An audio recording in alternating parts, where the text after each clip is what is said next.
Atiefo ya makwaba ya sam majo ahwefo nso nyina so ya majo makwaba ya ma obi anso tiri nkwa ya mama fishapa afiakọ ama asan abo anu bio ama ya hyemu ewa ha Yesu Kristo wubre no emu ene ye wo no de nkrofo frɛ ni Easter no nti ma obi afishapa na emni kan fasida ema otwedi ampose ye nyina atenkom because se ye tenkom kra na ye home ye na ye wa hoden na ye hwe biye kra na hu yonko a utumi srekye no ya adomara kwa enwuma ye mawadwo emu akwa baba mi wo case na aso na dwumedie ye dwumedie abo nkrofo bebre na no lawyer ba ko frɛ me o se me koso eduro me se lawyer wo koye den o se okwohwe obi case ho me wo case ya ena onya ho kwan a otumi efa case na obi so de no bo ano a odi nachi ede akọ so eduro nti yadamase se munya aboche na munya ye mu gidie ne lawyer fo no mu gidie na mu di mu case breyen na mu omusunya aboche edi akire ko nene case aye beka ho asem no esre ahumete so na so yonko da no dantin sre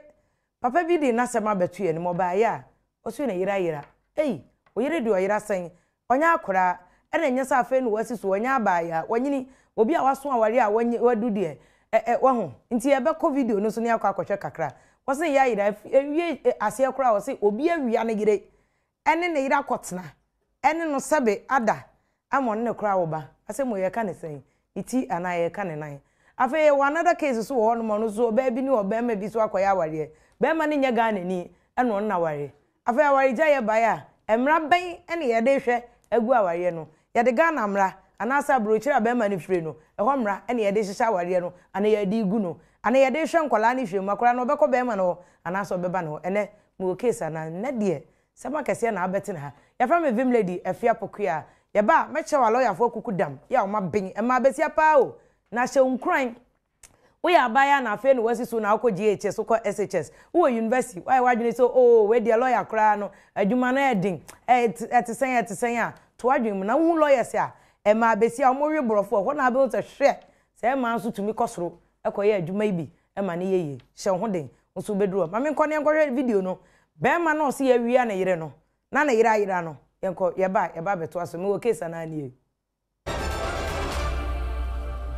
2014 23rd to 24th not 23rd no SC that was Tuesday 2014 December my wife go Chrome 23rd one bedefi okoda Chrome sada no and you okoye no me befi that was 23rd no me friend no be 8 p.m. and also our baby or ya den me dig and coffee makodru fi afa me friend switch off me friend sa da no mentimi ada meti ho say ama adechin enti adechi no nani mama e a okokrom Tuesday aw machi na osoma say ye ko friend me wife bra na meti ho na me kan kire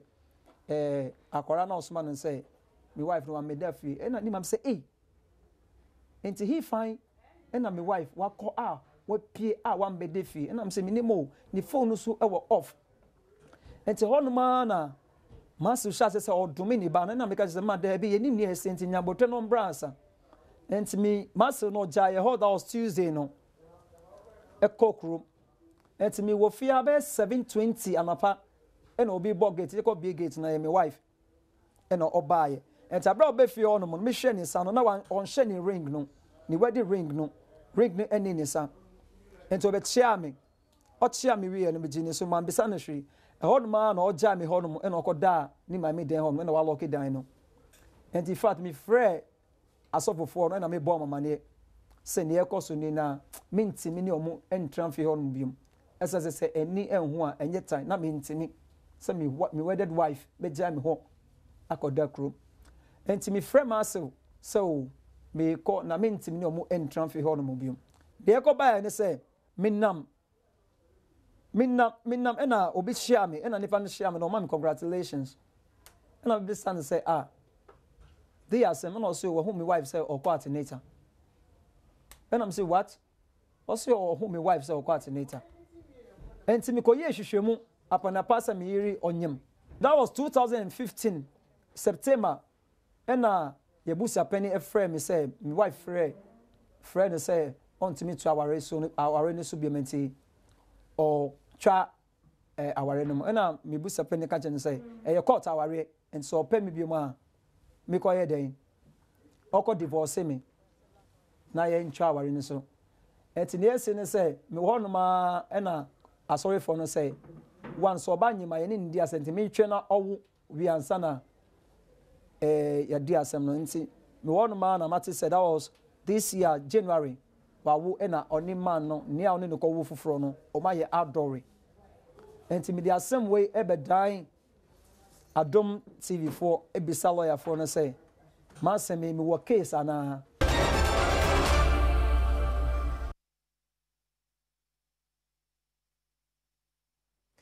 abusianfo nti wati obi asem me wo case ana so ne asan ababio na asem de se de meka na asa esre enso obi ahi asem no aka no kuma ma no kuma ye ne ya broken heart ache be me ofifiri afro ka saa se me case ni won ka ma me enche lawyer fo kukuda ma me ka se ne ombebo nkomo a de bi omo ye Adom we nka akọ consultation ene lawyer se aba wantwi akra na nya 500 Ghana ene 1000 so aba ofie wo dem easter wadjojo ademo ne ye kire omra no hu se won so ebi to a say na woso ya na say na woso ye lawyer Jennifer Oponya meche abeke ho ene nanu ya no wo so lawyer de wompa de bi e be frɛ ne bi lawyer tutu na namo eba lawyer ye makọ aba ya da so say wa beke ho sanso na ye nua ba lawyer Irene Osebonsu enso abeke no so ne chambers na no wa tema enso de bi e be frɛ ne bi na watutu ne nan no aba lawyer ye da se ye makọ aba nso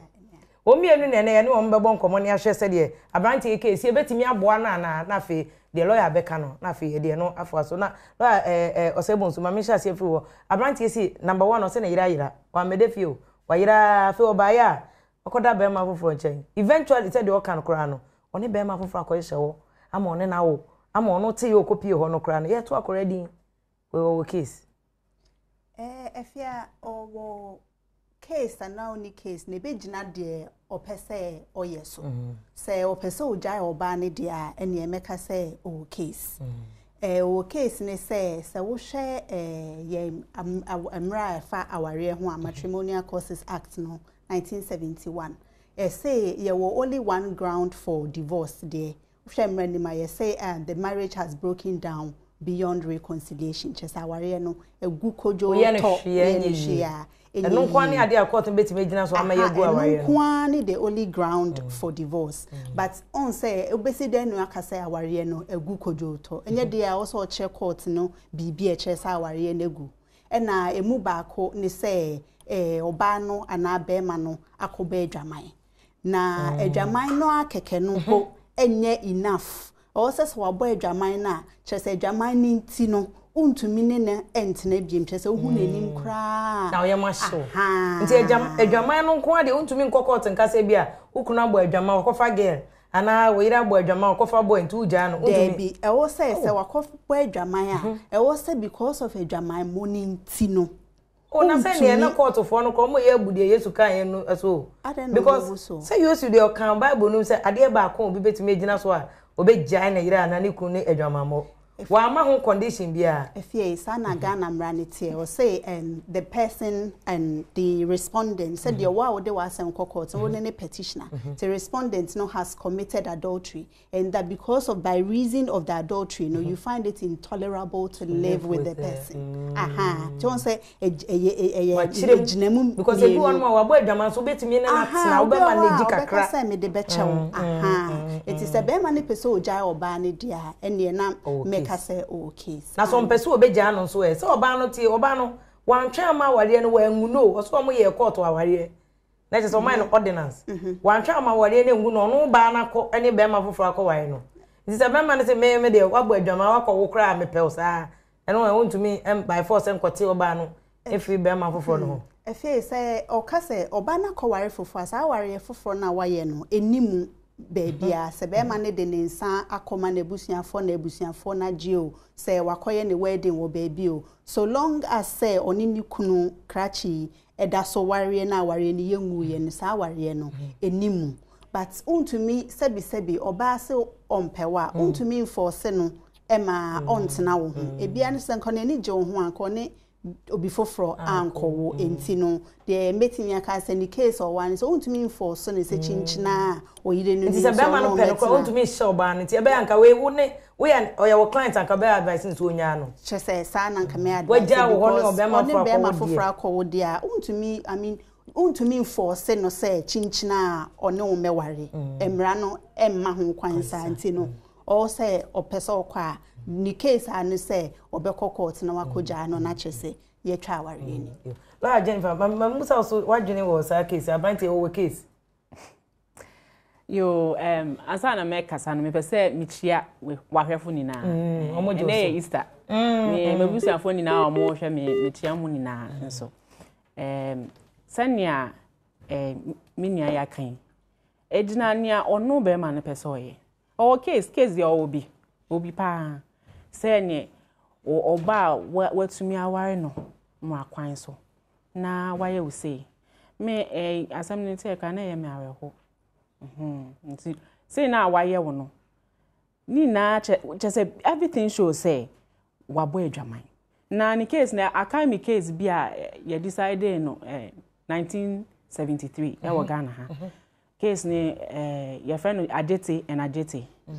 na sa case no in fact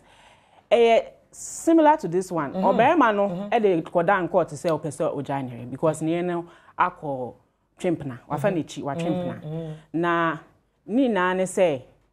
o ware no mo tekanda omo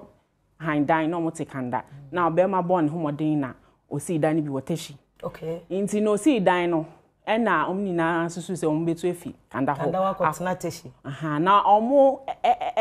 eka asem no omo hihye se omo be combat in separate cars inti obema hihye nyema woni kam no oba no so hihye nyema woni kam ena eja omudomu beba no kodu teshi ho a oba no eni ho anto anoda 3 good mans ahe 3 good mans no oba ni ho oba no anto wa hihye nyema se me koteshi wa hihye nyema wakra wa wicked o koteshi wanu teshi wandu inti no be ma no hwehwe ne yire no inti no okobo ne no papa amane na ne papa nso ba mu omo nya ne te se oba no o she be ma fofo dem se na kanda ho na no mo no watu be ma nso ho no inti she never wanted to leave Kanda inti no omo call back no omo ko hu se oba no Only 1973. And I said, am I bad? That was when it was decided. Am I? And it is 60 BB. Omo worry, say 62 or say 60 BB, 69 or say same. More I will land in Omo Ghana. And on bets na Kanda States na. Yeah, as him. To Obama anopa him be na friend na down for policeman be na Omo ko ofie ho. Omo ko obey na owo kitchen na odin to ma boni mu. Oh, when you papa. To ma pen yes, or breakfast. Inchichiwi yebisa say na hair or say hene ha or start say o ya hom oh sir o ya hom say one deny say or trimpna now all now from that time now say what's a pity from that man till the case no was decided no can name say about 3 years aba so it's anything one sam ba papa no we jano inti no na just say awari guo no divorce quite so na no nam but case no na omo was some decide a question of then be prove adultery no na enye say bia wesusu say obi trimu po ni say obefa which but so nya dance say wabo na bibi to say ye bra ya say mi ya woni obi foforo akọwo wo ebia wo twen say bia obeba ho abepa cha obesan back to your own ba no eni na wo court bia ombeji atum say wabo adwaman wafa wechi nti say obepeni so say won pa aware na aware ye betumi egu no but ebia echiasem damages no ni ade ene beba nti but we say damages betumi abam obetumi abam say then odebeji damages so be man na beji anasa oba obema no no be then odebekwaji damages so okay senior ye ni say sa case na make na omo tries on be categorize cost no say omo say ye wo pecuniary costs and ye wo consortium cost pecuniary no any say sikasem say bia say ebia obema na so oba waria na ebia moye bibia you can quantify it no monetarily etumi yebetumi asese say sika say na ebia onipa ko no ko ye ntisa sika na mba ho bion a betumi ase court say nipa no ko e efisa pempensuwe ekosi pempensu me nya sa sika we na de bia na minya ntina e cost to me consulting court ni say bia nyema awarefo ye se bi obesi nyema obeni aduane ama obehwe wo maso empalma agro ni na etumi quantify se wonim na se na ni wo ho ye wo obi otumi si nyema obetumi agi usika ye wo obi so obetumi anyway ni paso agro obedi sika wo nti no on obema na bia so betumi aka say oware oba no emotional support ni expectation say why oba ho ade nti owo wife no mu ade na sesi a wagini na efi ne ho ni se no ti ba bi ye ma be ma foforo na wo ti ba bi ye ma obi foforo no pata no nti fine no quantify no na ebetumi ayasem but they can do something as a token because in that very case no mka say bia yen to me nka say be ma bibi bebre because you can't measure a person's emotional level. Ebi betumi recover fast. Time is a healer of all winds. Ebi nsusu be more slow. Inti no. Oh, me that's why yes I dey no Ghana. Where 1973 case. And then na go to me ko just ade ni bi. Say nay no. Omo be ye ma quantify. Oh, when o my mistake o say ko mutumi ye sa. Because on sa ware ba ejaya eya once a court ni be jai because our nego no tete no pono na eno na utimi site nipa na one ne boy adwaman no for damages but dey first no se untumi nye debi ubetimi abo nipa ni din ewo court nkata nimu but untumi nka say nipa no afa wo yire na wafa wukunu nti ontua teku anase kwa but those if you are at the end there to the bia omutumi ye se eje o kwase ebu nsa nti wo na waba unim se oba ne oba wafo no waba befa no no mutumi je kwase ebu nsa efie na be mai a ye kana sem chese oba na wo pese uja no aware enti nipa na one na bo adwaman ne de chese na sem efa ho be chese oyire no na one ne te no na wo so hwe na sem na oka na me pese ye twen ya dwene si bibi so nse midin kan ka say so se wakobo adwaman he finds ontumi ne ntina bi na minim emre dodo kra eba ya odi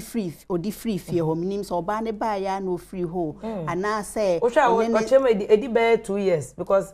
oba fie okra na onyem ekire no ko hu say one bem ti edi be 2 years efia so hwe ye emre nimu a say wo hu say wo yire ana wo kunu akobo adwaman na se untumi no entene biemu a on se eya court no asede na de ba ko yo mo hwe ne se ye be hwe se betimi asiesie asem no ana enti ye omoma mo mre kakra a mo de besiesie onso bi o ha ye hwe na mo pastors abem na o ma be ka na ebusuafo abem na o ma be ka obi o ha na wapene wo ma na ne buafu kakra na wasan ba kakra no eya ye ma ye bosomi nsia se within bosomi nsia no oni nipa ne tena ho agitum say okay me de beche no na mene na sat na se kunu ana se yire na bosomi nsia ni twam na ne ne te ho a ne di afia untumi nsa ankokot nka say afi bi afi etwam no obo adwaman because emra obehu say wo yire abo adwaman no within 6 months lawyer sache mbiem pacho ho no on say yes say so wo hu once obehu say wo yire abo adwaman me fan say ne na wo say wabo adwaman a within 6 months no so the court so person jane dia untumi ne ntina ho so kunu ne yire 5 years ago bo adwaman ti na wasan be gina adwaman mo ne so se mi jai no da bi untumi nyesa ene kire ope bibi foforo basa wadwan ba adwaman mo ne so ene na within bosomi nsia no se after bosomi nsia utumi ne tena hostel a se kunu ana yire dia to efie mienu achi no untimi mfa sa adwama mo na esi efie mienu no ensa nkokot nka se obo adwaman mre bi atwamti mi gina adwaman mo ne so se mo wo other reasons how de be gina so say akola no hwan ba ye wo bibi wo mreme e friend presumption se oba ne be ma eware a na se oba ne wo a ana oba no sa ba ne fefu ana oba ne wo a ye emremu no be ma no okunu no na akora ne ye ne dia se ne se be man your back re jare aware na se oba ne wo within 300 days wo mre bi wo Ghana o mi TV krada emra no esusu se akora no ye be man na oba ne ware no ne dia but eno no rebuttable chese utimi the other evidence ba na ekire se akora ne nya wo ba anase akora no enye ne papania court ne bejiatum but until say this evidence it could be say be blood test anase DNA until say wo this beba no to say crachi ya ye kana semi until he proves say akora ne ne dia ne mremu no akora ne ne dia yes it is presumed he is presumed to be the father because ne yire ni oba no e no oba na wo ba akora ne dia so you all can a presumption under evidence act what you say into no sisi ano no and also or day adanse ekọ adanse ekọ na o say e bia DNA test say bia akwa no enye ne ba na sisi abema fofo so ato akwa ne din no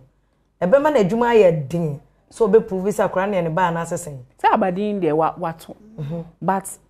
akwa no moda no ensosa into no yen na presumption under the law no so until you rebut it ejina hosa into no ono se ehia na ana se so court ho na court no ehia omo se omo be prove say akwa na enye ne ba ansa na oma grant divorce na ene ade a wo so okonanim na o try say obey sa test o case oni mienu nyina mu ani ebe me na what every day mu odin but wo case so pa because me mra na me ti no mesua ne ma bebrenti se bia wa de ebie mani ene kra ne se bia wo yire na ne wo hu se wo kunu se akokwawu aba akobo adwama no atwan ama bronya ba bronya one na achire ntumi san kokoto ebi another Easter na nkokas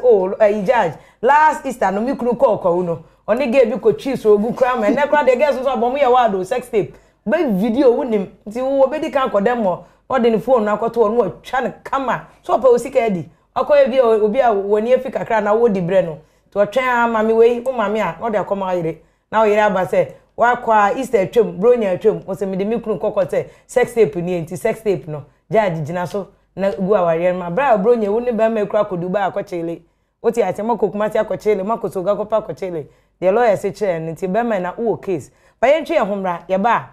san ba beto obi so case so ne ahwe so no so case ana so ni case ana me wo case ana na option live e wo Adom TV so nti e chele wo kwa no tontonti ye sidan ye no monsa no ne ye fa adwene ko chele wo nya wuti wo kwa ma oti ni mra ahwe mo case ana ye ba sisi ana beto aso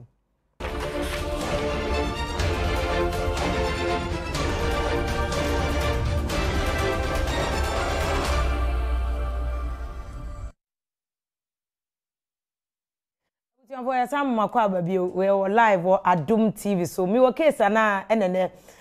wo mu bie ya ni lawyers e ma kukudam na me hu lawyers e ma akra na me hu mo asori ehye mi nkran ye ma wo ase ma lawyer for pa wo ma sua de no ma bin hwemra wo ne ye ka wo mu bie ya ni fa emra bi emra te say mi nim se we kra wa di wo hwe me wo case na bebre wo no ma ne isa fa hye yesu wuda bi asem bi hye ho unim se de obeka na obesua kakra wo na otimi edi aka so oba bi tete o on say ehun se ma 1960 kwa na ma anye a free garden of Eden na ma anye o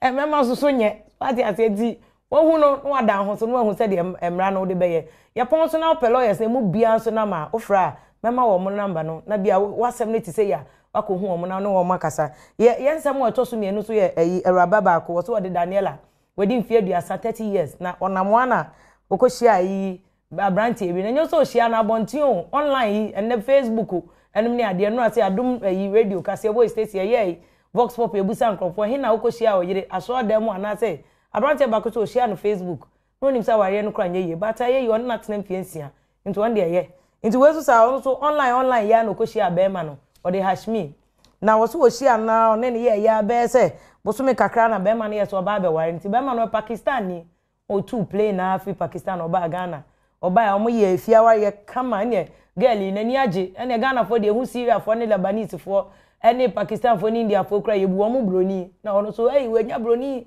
na busuafo nyina afro chiche ni benche ne bae eme be ye ne ho ade kama ena one Hashimi no kotena Pakistan omo wo yi emamu amienu emiesa nyakopon adomomu omo to wa na be ma ne konya accident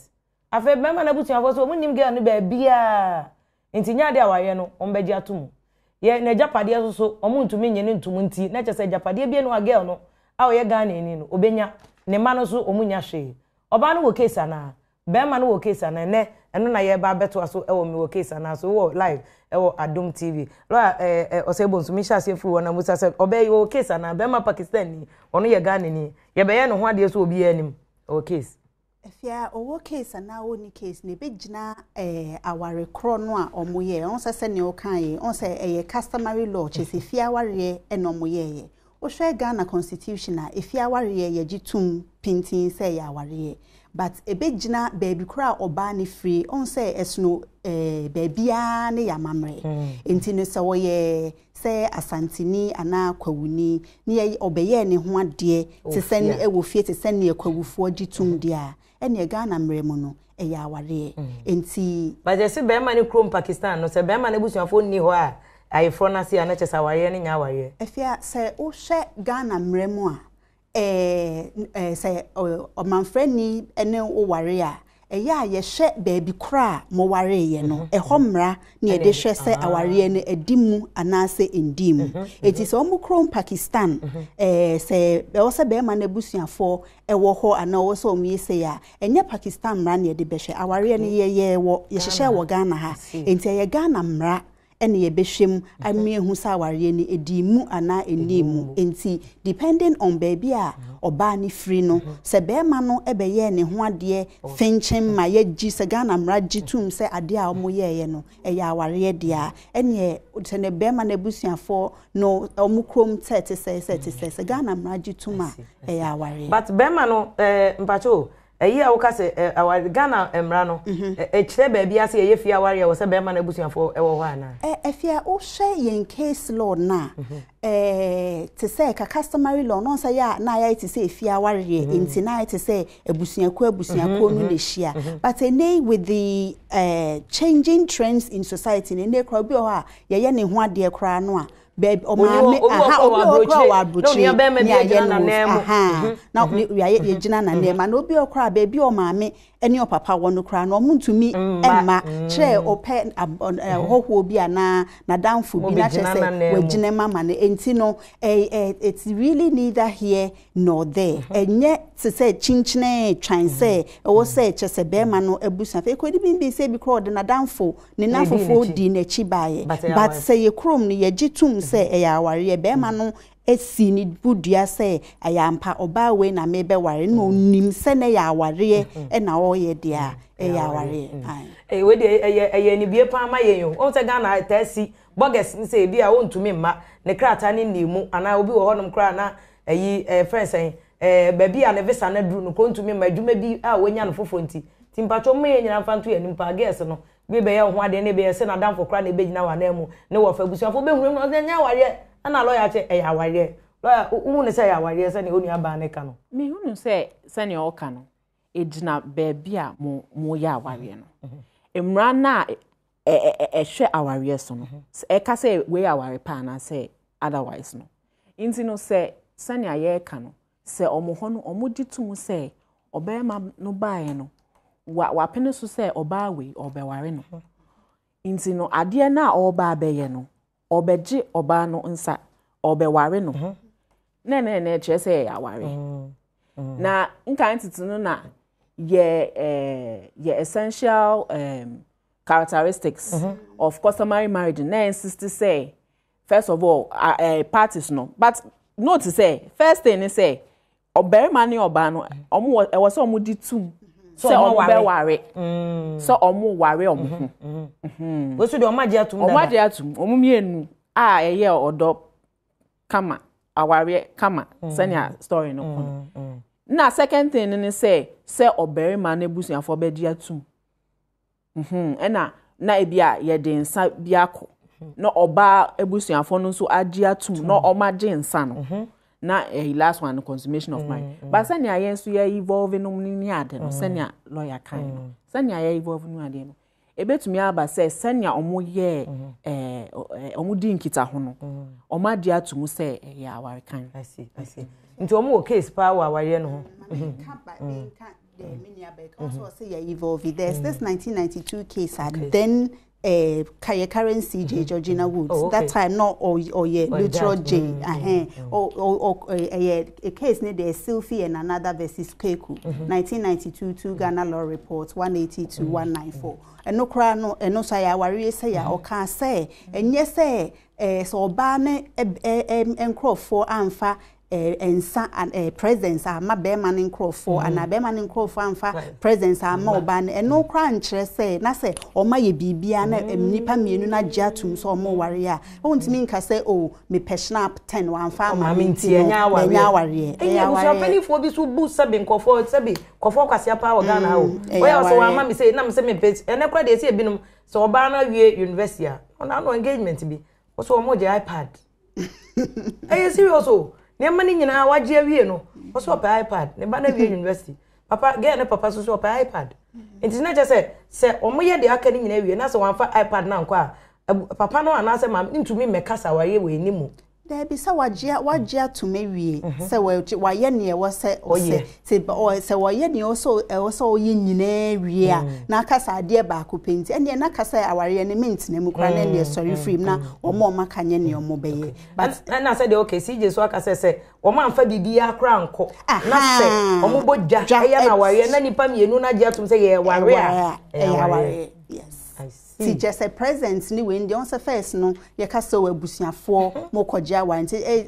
na ye formality ka ho keke but eno nche say no nimu a na say omugitum baby omo ye ni say ya ware a ye be emramu no ebe ya ware and CJ wa ya de nyankopon hia no because na de we ya de nkofo de bu nkofo pa but Mr. Musa say ayi Daniela no say Hashmi ni nua bema under Pakistan mra no wo nua bema na di wade no no so sa aware ne aware kan a on na behwe wo manama wo but then Hashmi ni nua bema na tro ama lawyers atro bre Daniela ne say aware ne nya papa because na omo abusuafo ni ne honti ono onya wife na Japade no so Pakistan nti sa dia Daniela no nya hwe eno so Daniela no betime nya case I mean to me comment on Pakistani law no minim what pertains there but say obi eya obi free mu a wo ho eye de ebe emra ye de hye sene ne niema ye friend private international law private international law no che say ye mra baby a wo free no ene wo personal law no eno na ye de hye eti personal law no could be customary law ena say nipa no baby o free no customary law ni ho a na you see common law no enti no mean to me I can't sit here and comment say Pakistan for yes but say or senko we Japade ewo krum ha na se o se onso ka se one na wo nkore so mu gitum se ne ma che se nkora ne de wo gitum se ye ne ma no ba ne de minim de se be ma ne we Japade ewo krum ha de a ene e bi oba no obewo ke asemo okwantintin awari oba no wo case we Japade no wan ka se bi o mo we Japade o Ghana Japade o kan nyina wo se Pakistan hosusu na Hashmi ni abema so acho letter ba say awari o munyi ntum ntinya de o mbehwe no if say Japade asem no de o case pa so long as on first of all we dey anchor the strongest points on ne wo ma me ensa ho emma no ukwaso ba fam Ghana mram even need to mean commenting on Pakistani or senya ninya kind but me certain say o so possible say omo be watch fa ewo eno nso mu nti no as long as on be man wo emma no Japade bia on omo watch fa wom say bi wo Ghana ha ebetumi aye strong ampo because oba personal law ni Ghanaian law dia na ebetumi apply complete to her say ne man e wo say etumi nya Japade na man na sanya ye ka no say omo to me prove validity of the marriage no say bia because of yen law na this was the place the marriage was celebrated. It's because of that, no, a valid everywhere as a marriage now. Not just a Pakistan konumpo, omo ko home cry, a home so marriage near valid into your wife. and to obetimi abagana court no aba abeje e be a ruling and a judgment e say na wari ni edimu wa ha no they akọ Pakistan court obetumi na Pakistan court so depending on their reciprocity any reciprocity agreement say me American and say yen Ghana ha no yetumi gi judgments be efi certain countries yegitumu na it's a reciprocal says our country no so ye come ho a yen so your judgments no so to me gitumu implement in execute into no say obekọ ho na say sa agreements no ho a anampo any home it depends maybe the strength of her arguments no money adene how they look at yen law no now to say kwa de we read the case nko echi is even appearance say Bema na Ashmi no o wajapade wa ha o wajapade o Ghana ha very good nti our business our business wa ne private property in the Pakistan no but our business o Ghana ha enti na Ashmi say enko letters of administration japade no o ha no so betimi enya interest bi obetimi enya control bi say letters of administration yes and our case we no obetumi age and found say Hashmi ni nua be ma na tro ama lawyers atro krata fi Pakistan aba ono de me didi say omo ntumi yi ono emfim say bi mpo a omo de Hashmi no ne busuafo na omo fi Pakistan no ba e bi omo de omo be ka omo betumi age ele no dia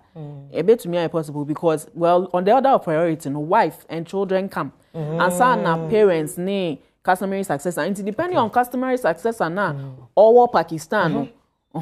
they be obusia ba appoint one person there no ma ka oba no ho a wow so no depending on okay depending on Matthias lawyers na make us ma ben no ma lawyers am bin say there but na brief comment patch on him share your screen so bo say numbers e wo ho wo numbers na wo de obetimi afre na so o case bi ne ade se de ye kan no ne ade na ne lawyers akan bibi kire wadwene wo ho a frɛ na kire wadwene ɛwɔ ɛho na yehu sɛ de lawyers betimi aboa but lawyers na lawyers say bonzo na o kan bibi sɛ Hashmi ni nua bema na o say wama ne lawyer no atworo no sɛ o ma lawyer ne ba Ghana court ha no de sa letter na watworo no efie busuafo no ebeto Ghana court to say aware we under Pakistan man no enye papa nti ejapade no Daniela na pese court pene so na onko wanye letters of administration no ma court farm na eno obetime edimo afia on to me na on to me ncho letter man na o metre Ghana court no what to do because a Pakistani jurisdiction is different from Ghana. Ghana court na be Ghana mra. No, first of all, mo be hwehwe aware nim. Say ya dia ye gitum say aware ceremony no be ye no say aware a letter no troba ye no enkosi hu. First of all, oba no o hwe Administration of Estate Act ni mo a oba no betimi kra Administration of Estate Act 1961 yemra ehwe se obi free mu a ana obi wu a na japade no sene sene hwan bedina de ni we no e wo mu se succession no e personal law intina no ye behwe baby obema ni free de sene ye bedina de no but eno nkyere se japade bi wo ho a oba no so ye Ghana ni no a osane ne wo mamiensa no ye behwe de saa ma onya hwe ene ye wo hwe section 19 of the Act 63 Administration of Estate Act na kire say where succession is uncertain say baby a so obi wu a ye nya sure baby obedi nipa kra obedi na de bia ne say be ma free Pakistan until say Ghana court ne be ye nhwehwemu no oba no betimi kra apply to the court na under section 19 no aka say because ebia so mo de japade ne ma ni kunu ni nua be ma na obeye ne basa because on so mo mpesa mo be ma ne bi court ne betimi appoint administrator general no so on hwe japade ne so kopem say ye betimi aseteni nipa kra o say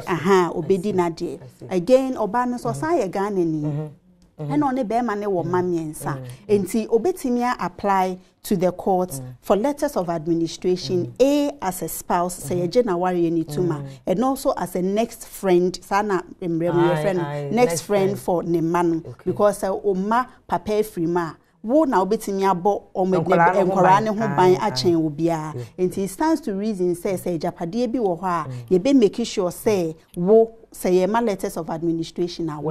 aha ye de be ma na Ghana court ntumi sumo bi nko Pakistan ho if ya it depends on the court ne pese omo hwehwemu any adekro dia omo pese omo hu but for now no say japade na e wo Ghana ne de so oba ne ye Ghana ni na ne ma ye Ghana ni say ye gitum nko a say aware ne ya aware edimu a oba ne benya ne chefa emkora ne benya omo chefa say court ne kra anje aware ni ntumu pa because one ne wo ma me insanity no e wo so you make sure say under PNDC law 11 say nkora 9/16 of the property. So mo be making sure some korane di. And then the dey go school pa lawyer say bo so no lawyer upon nyameche dem say che say me ne ma mesia ne nya asem keto akra ba unim yankwa ma no so Mr. Do so but madam for police commander bi so o feel pa so o feel say the oka law no say o san so ho ye fe pa but say me go ni di so ba so o feel pa man fa Mr. Do you mo good evening o fe fi here. Let the poor enjoy, my dear. You go to Kennedy, the phone bet you as I think I see. Pacho me enti wa gichen. Intia Dr. Mesa ne Martin so thank you so on Usutina. And then the two lawyers, you know. My program I share but omo impress me ne papa. Ma me mo happy that o ma tre me mu fine na I man we na improve do. Then the man titia. E je to me ni o mu ti mo ye ne carry.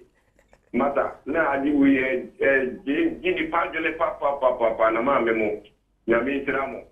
Ghana ha mali ti sie so eja wo ni ma ye ni teja ye be jota wo ti tie aye ti tumi je japadi ni bidia eni e kama pa me tra brantie no we die o case tell na mo ka no o case Mr. Do ya that's pa anti mama bi oba bi ehunu emra wo ho o de pa obi ehunu be hu lawyers o for background no court yanko boga balance good evening. Aha, pacho enti o wish you awo no. To the card in the yeah. O ka say you know, the mana is there will be a fan in now no. Now we see no obe mana wa fan in now no the only case, name mo ba no ni case. Because the Ghana law no emma obia ono akoye sana ni keze ba keze esu so bi wari abobi timi kofa oba no ene na ewu anaso oye ni bibina aware na ase no ono de wafa ni mu there you Mr. Alex won tie the lawyers kan no there be Mr. Alex abotre won tie ase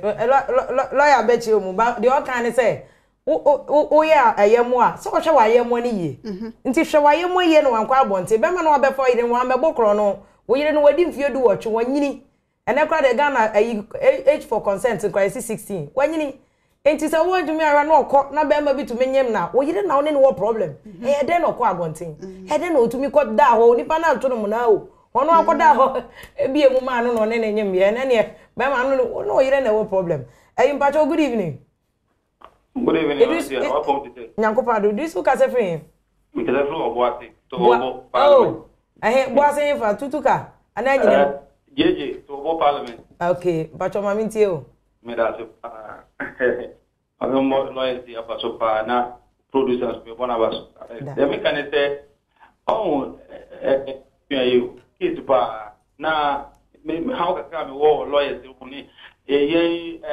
ya yo kids no. And it says, who case no push lawyer be here.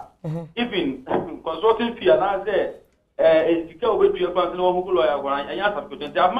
hear for me. It's for every 2 months or quarter. There be an for 8.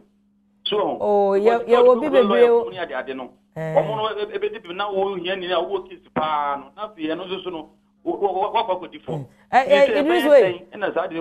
Idris, ya na to de bia ye tia bonte na ya kan sa ya nte sa o. Ya na to de bia ye mra no de da no na judges ni de ye adwuma no. So won say case ya o mo kan ye ya na lawyer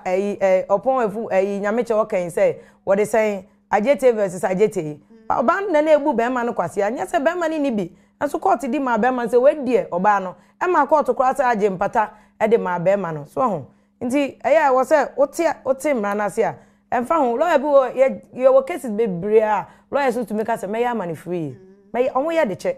me ya money free wote ase nti e ma yam checho why ye ntwe ho mra na ye beba na abanti ba ko total 2 e wo kofodua mesa menya na o ka se efia in fact ne lawyer se ma na de o ma ba no o ma ben pa ya ta fa mra e ma bra o mo cheche so o ma ben kra che me ma na ya o mo eba no ye da se mo amhwe nye ntwe ho mra na fa ye mefa mo course no ya ka ni nyina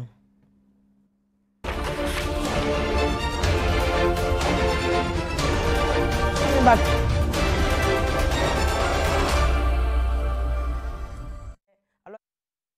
besia mienu sunyade akolo school enya asem ketwa no mo enya aboche dwudwa mra ni mo de ache na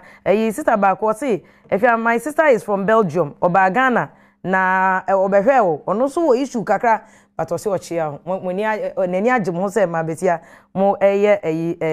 me wo case na we say if me de ema lawyer si anu o mo twetwe nkomo che say beauty with brains o ma ben pa yakopon sha o mo wan so o ye ade se de wo host program ni nyina so ye da se papa abrante ba ko wo Denmark no say if yakopon sha ne se de mo ye adwuma no sister Alberta wo London no say if me I'm just enjoying say de mo ye discussion mana ben papa obi obeka say ema lawyer se me ye no na wo ya no o ya ye mistake kra wo ensema o ka no ehu yemfa ya asem ma wi ye ne mo no tofa because ye bre no ye di etia lawyer pon nyamechema mu se de na edi be twato ebi efutu akwankyere efa ensem se hu okay me da say me futu kakra ne say say wunim say wo ko ware ana say wo ye bibia emra eda ho a try say wo be hu emra no na wo be ye no sania emra no etre say e wo say ye no because emra no adwen experience ena enkrofufo so emra na mo fa ni na ya fa ni na na ye de ya trotro emra no inti na enye say bia ye de ba na ahye obi so say aware ka ne say ye ni say e wo say wo de fa kwan we so a it's because say ebia say wo de kofa kwan fufuro bi so a asem say ni say na betumi ato inti no say wo ye bibia na emra bi da ho a ebe good say wo be try say wo be hu mu kakra na wo be ye no sanya emra no etre say ye no sanya ebe ye a ebia say aware a ebe ye kwampa so say eye bibi kra ebia echire obi a wefi amanfoforo so a waba obehu wo mremu na wo so wehu ono so ne mremu na ewie echi bibi sibia wo betumi ehu sania wo be ya ama bibia ye kama mami tewe na many aka no unse ye kase kwantentian ware first ye kase kwantentian ware menko but na ewiase ye ketwa na se wo koware a de mekane say make sure say nipa na wo ne ne kwa ware ne baby kwa wo koware no ehomra te sen eho aware te sen wo wo wi a ema no ye mema na say ye be ma ne ema o memiem ye say ye a ewiase ye ketwa na nei no wo call Google ana bibi kra all this information is available enti ye aha bisana efenso no Ghana ha emra wa ha pa na Ghana mra so ebo Ghana fo ho na edima Ghana fo yie so se wasem eye de ewo mra mu a entimesre obi a se eye amentina ho na nye o na lawyer fo eji abodin na se ya lawyer fo bebre okwa obetie wasem ontimi muwa okra na obekira obabi a obetimi akọ enti no yesremu momma obibi hya wo ho a bomodian na obi and lawyer eni ni nsusu hu na enye de se wanton oyare ya unya no edru ya da se lawyers mpanifo eni o mo twetwe nkomo mo amunim dada lawyer o se bonsu Irene eni lawyer opon nyameche wo mienu no mo ye yadom na good friday ya nkofo everade town bayama Oxford ko bi pon so kohwe obi abieja ya do ma se o ma se o ma da je we ho wa wutie ye wo hwe ye ya da se so adom ye nwumre ya fra me vim lady afia pokua ya da se bebre nyakopon ya adom next week ya be san ehia ebio mamenda Michael Pabila research assistant ma ye wo program so production team any director Sarah any ade nyina omo ye live streaming ajoa any amoakon enim ne ade nyina ya da ma se cameraman nyakopon hia papa good friday mu nko chele boys muna ma ye adwuma edema se nyakopon ya adom a ebe hia next week